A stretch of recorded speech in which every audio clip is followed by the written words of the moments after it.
nobody was ever going to nominate me for president of the Musketeers, the Monkey with No Tail fan club, but I still want to do a brief poll to see whether my experience is average or if the people I know are particularly garbage before I decide whether I would push the red button if I could.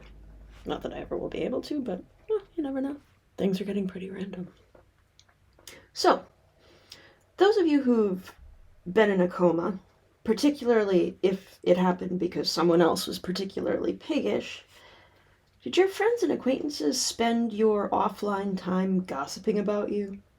Talking about how you were taking way too long to get over the previous violent Class X felony that was committed against your person a whole 4 months ago? You'll be happy I scripted this when you get to the next section. Granted, I'm not sure if mine was technically a coma because I didn't make it to a hospital before I became unable to move. The people who put me in this state didn't help me get there either. The hoarder landlord came in to complain that I hadn't paid the rent, so they knew I was there, but when I didn't answer, because I couldn't talk, he didn't seem to carry, gosh darn. He told my sister he thought I had an eating. Edie! I had been vomiting for a couple weeks and became emaciated. The rash that covered me from my knees to my eyelids is apparently, in his mind, a side effect of vomitatis on purposeosis. Nonetheless, the closest single word for this experience is something like a coma.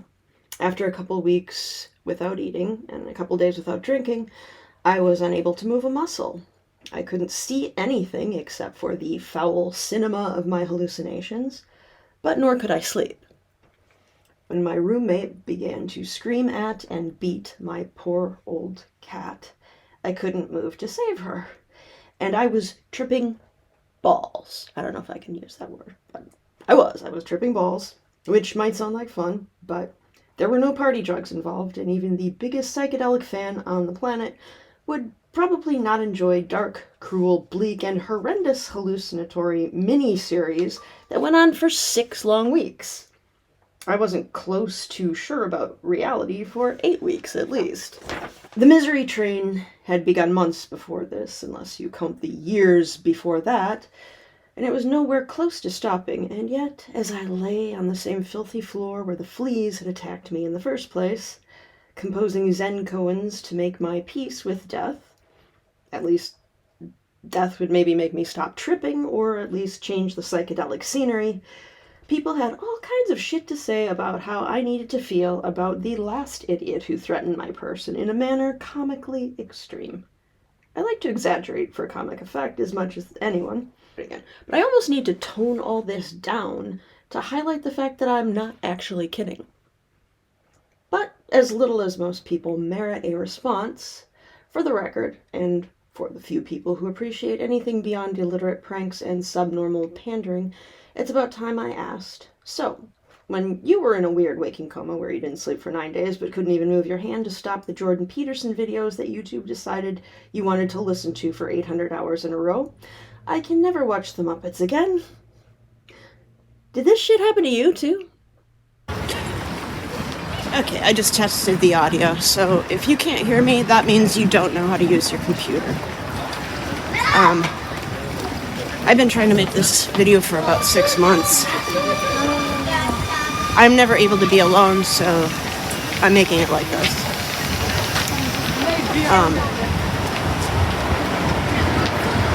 In the past few months, I've sort of been coming out of hiding. Started publishing a couple of books serially. I'm publishing them serially because we are in the age of illiteracy, and basically if you publish a book, unless you're lucky and your publisher has a reasonable budget for publicity and they actually use it for your book, it's not even likely under the best of circumstances that the algorithm simply is not going to find a single release work. You need episodes, and actually this is the way that people used to release books. If it's good enough for William Makepeace Thackeray, it's good enough for me. But since I've been back, people have been asking me, where have you been? I started disappearing in 2018. took me a while to fully disappear. I had been quite active up till then. I wrote for years for the Chicago Reader until, the newspaper industry decided to kick everyone my age out. We were all too young to be staff writers until the day we turned 30, at which point we were all laid off because they wanted nothing but millennials, and now you wonder why the mass media are a mess, because they kicked out all the best people through age discrimination, and there was a complete breakdown of continuity in journalistic skills. The guy I was dating at the beginning of my disappearance,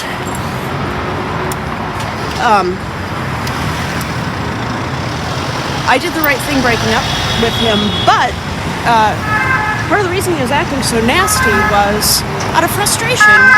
He was one of the few people my age who somehow got a job at a publication during the digital shit age, I think in 2017, but he was harassed until he snapped and, yelled at some little shit of a millennial, and then they had an excuse to fire him. That's the only person my age I know who's gotten hired in the media in the last however many years. But, I had jobs at Taki's, I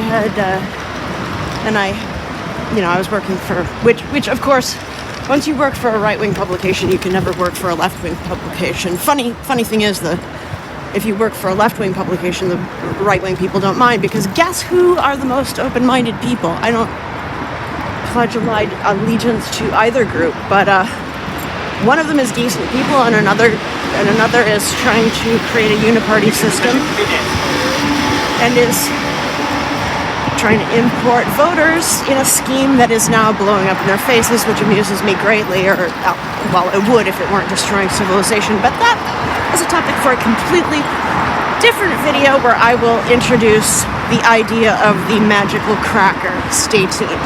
But this is a video about where I disappeared to. Sorry, my lens is smeary. As I said, I cannot find solitude. I forgot how I was going to start this video because I was so annoyed. There are three kinds of people I hate. Hypocrites, people who have to make everything about them, and most of all, people who can't stand to be alone. With that break in the continuity, we will launch into the story. How I disappeared. So, broke up with the guy I was dating, not going to bother to mention his name, don't want to name and shame him. He was treated terribly by the media industry, as were we all, and now you have the media industry you deserve. I broke up with him, which was a wise thing to do. However, we had been planning to move to New York City, and part of the reason I broke up with him is because, well, his parents had enough money they could have floated him. He didn't need to take the job that he wound up getting fired from. But out of pride, he took it, even though it was in D.C., and our whole plan had been to move to New York, and there was no way I was going to be able to get a job in New York. So after I broke up with him, I was kind of in limbo, trying to figure out whether to move to New York City as planned, or move to L.A., where it's warmer. If you're wondering why I keep moving to cities, even though I hate human beings, it's because, and this will be important information later, I have terrible eyesight. I'm no more myopic than most myopic people, but I also have some sensory processing issues that result in having very, very, very poor depth perception. I'm not covered in bruises all the time because I don't pay attention to things. I'm covered in bruises all the time because I can't tell how far away things are, which makes driving rather difficult, which makes living someplace that has public transit a necessity. Necessary evil. Because, humans, you are evil. Especially in large concentrations. But anyway, as I was deciding whether to move to New York or LA, someone who should have already been in prison long ago, but for political reasons was not in prison. Tangentially, it was almost my fault this happened to me, in a sort of tongue-in-cheek sort of fashion that is also a topic for a different video. Anyway, You know, this is the kind of story that most people would make a career out of. Many people have made a career out of pretending this happened to them. But for me, it was just the beginning of a roller coaster ride through hell, back into hell, and into deeper levels of hell, up, down. Hell, hell, hell. I don't know if I'm allowed to say that word. I don't even know if I'm allowed to say what happened to me.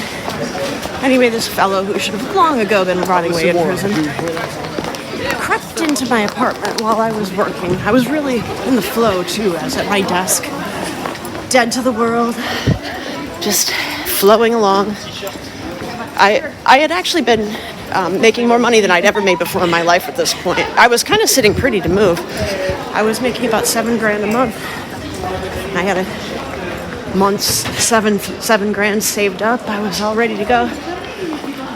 And yeah, he broke into my apartment, snuck up behind me. Like the coward that he is. His name is Christopher Nelson, by the way. He will be named and shamed, although there are at least 2 grapists named Christopher Nelson in Chicago. I was living in Chicago. Named Christopher Nelson. So mine was Black Christopher Nelson because there is a white Christopher Nelson in the Chicago.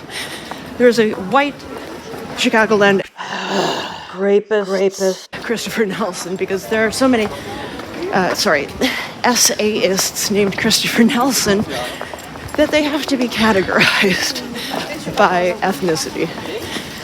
Anyway, the black one snuck into my apartment like a coward, immobilized me by placing his hand over my mouth, causing me to cease breathing and beginning the process of murdering me. Which didn't, or I can't say that, can I? Unaliving me. Which did not happen because he made a threat/bargain with me. His exact words were, "I'm not going to kill you, I'm going to fuck you and leave." Implying that if I do not permit this fucking to occur, the killing might happen. Some of you have problems understanding that.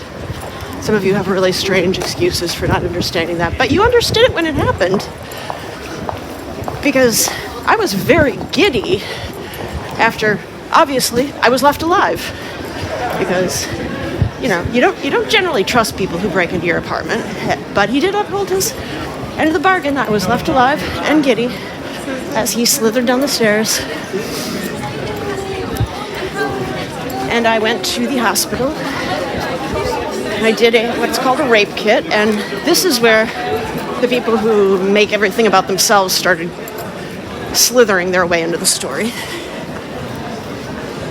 You may have wondered, you know, since I'm all about governments not being fascistic and overreachy and having double standards and being unusually cruel, you might have wondered why I've had nothing to say about the January 6th prisoners who, you know, were incited by feds, and most of them were just wandering around, not actually doing anything violent, and they didn't kill anyone, contrary to lies which were spread by the millennials that they put into the media instead of us. And, you know, you think that, I mean, in the abstract, yes, grave injustice, double standard, blah, blah, blah. You know, the Summer of Love people who hated everyone and burned everything just being released en masse. Yeah, double standard. No, I'm not up in arms about it because the people who were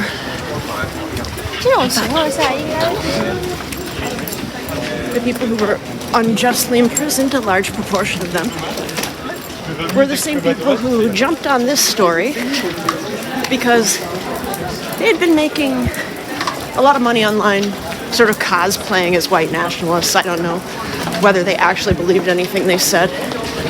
But the profitability of that storyline was starting to wane, and so they were trying to rebrand as not white nationalists. So they started a short-lived cottage industry of calling everyone else a racist. And they decided that I was an evil white woman who was lying about a black man graping me to I don't know what. Spend 7 hours in a cop shop being alternately terrorized and bored Don't know what my motivation would have been, but theirs was to rebrand by calling someone else the R word. So, the thing is, I didn't choose to be graped by a black man. This whole story is full of words I'm not sure I'm allowed to say. I did not choose to be essayed by black men. You know what flavor of essay committer I would have chosen? None. I would have chosen zero color, not even a transparent guy, just none at all. But yeah, so these guys interjected themselves into the story. I mean, some people will try to make money off of anything except work. This is just another step in there. You know, it's an overused word, but they were definitely grifters. So, yeah, not really crying about them being in jail. Kind of hope they're suffering. Like earthworms can't really feel pain, but are you dehumanizing them? Yes, I am. I am dehumanizing them. I am dehumanizing everyone who dehumanized me because I only have so much goddamn energy. Including African American rapist Christopher Nelson. Yes, he is not human to me. I wasn't human to him. He is not human to me. Like I said, most people would make a total career out of this. Book tour. I barely even got to catch my breath before the rest of the roller coaster ride began. I was planning to move out of my apartment anyway, but now I had to move quickly because I figured this guy probably knew I'd gone to the police. Obviously he knew where I lived. I had to move quickly. So I had to move quickly and hopefully without spending my entire moving piggy bank that I had saved. And after being attacked physically like that, New York was kind of off the table because New York is almost as cold as Chicago. The physical attack made me more sensitive than ever to the cold, kind of screwed up my central nervous system. So New York was off the table. I was going to move to LA, which kind of made sense, even though LA doesn't have the best train system because, as I said, I was doing the Savage Hippie podcast at the time with David Cole and Edwin Oslin, the latter of whom I unfortunately didn't know all that well yet.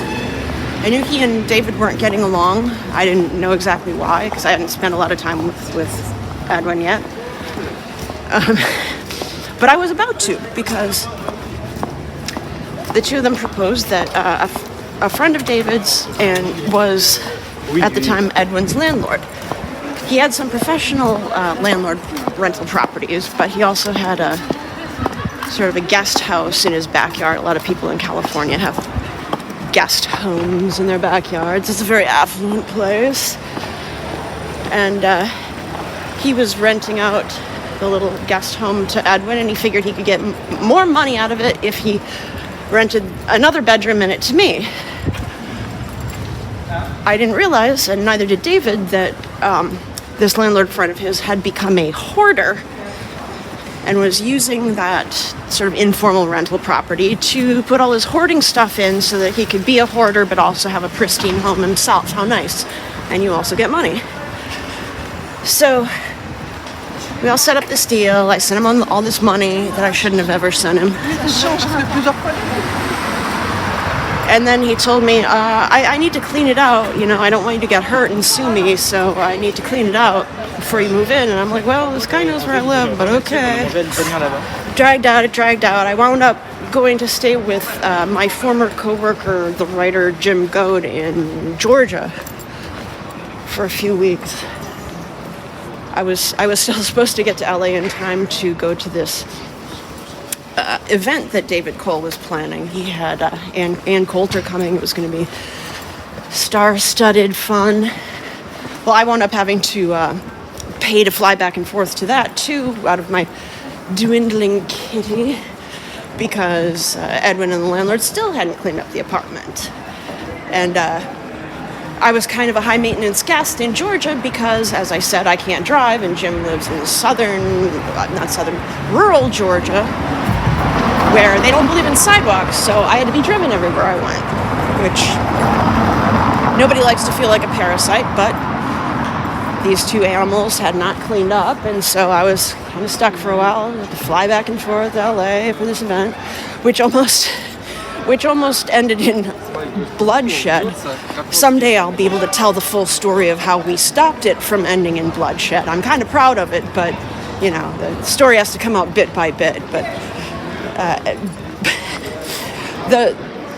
by the time I got there, even while I was in Georgia, the Savage Hippie podcast ended because Edwin was such a pain in the butt that David couldn't deal with him anymore. He was demanding that at first he wanted to work at this event, and at first he thought that by moving to LA, David was somehow going to magically make him famous. I'm not sure how that was supposed to work.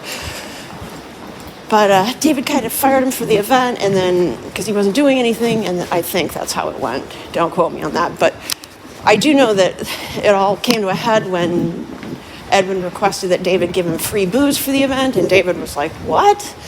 So Edwin got mad and decided he was going to try to sick Antifa on this event, you know, endangering the lives of Ann Coulter and David and all the rest of us, because, you know, Antifa, their whole shtick is violence. And these two idiots knew that. The way we were able to foil their plot just kind of underlines their idiocy. Oh yeah, everyone who's been wondering where I've been is also wondering about my whole backstory about Matt Forney, aka Blobwick, and Rachel Haywire, who's just a thieving psycho. I had already been through 8 different kinds of hell with those two before any of this even happened, so yeah, I'd like to see any of you survive all of this. But I had bounced back. I was making $7,000 a month. Then all this happened. First the sexual assault, then, you know, waiting, trying to get out of Chicago before the guy came back, then get out of Georgia before I wore out my welcome, trying to get into LA. Well, I finally, after we foil the plot, I'm finally flying into LA, even though, you know, there's no point to it now because the Savage Hippie podcast is over, but at least I'm going to be warm. And I've got an apartment set up with cheap rent, which is just a miracle in LA. Well, it's the kind of miracle you shouldn't believe has actually happened, because once I arrived with a live animal on my back, I fell down in the airport. I had every possession I still owned. I mean, most of my stuff got lost, which is kind of a personal tragedy. All my mementos from my grandmother and all my books and everything I ever owned. But I had my few possessions on my back as I fled with this animal on my back.